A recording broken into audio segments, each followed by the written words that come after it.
नमस्ते, मी बनवत आहे हैदराबादी पनीर 65. त्यासाठी लागणारे साहित्य.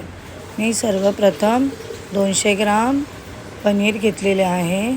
पनीर मीडियम आकाराचे छोटे छोटे पीसेस करून घेतलेले आहे.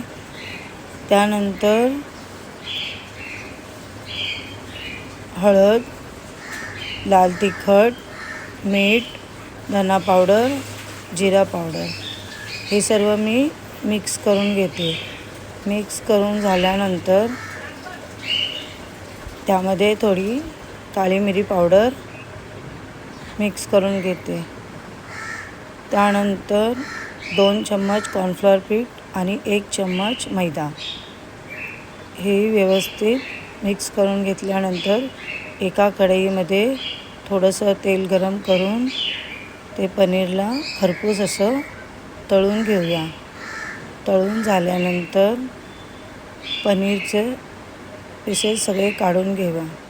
पनीर काढून झाल्यानंतर त्या तेलामध्ये एका वाटीमध्ये दही घेऊन त्यामध्ये रेड चिली सॉस,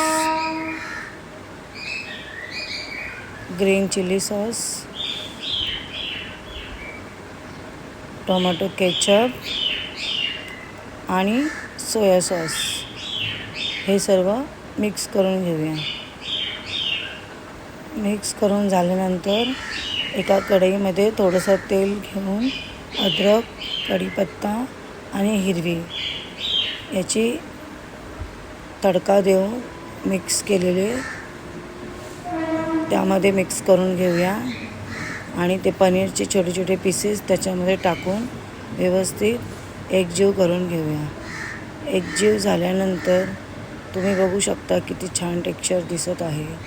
जर तुम्हाला माझी रेसिपी आवडली असेल, लाईक, शेअर, सबस्क्राईब करू शकता. थँक्यू.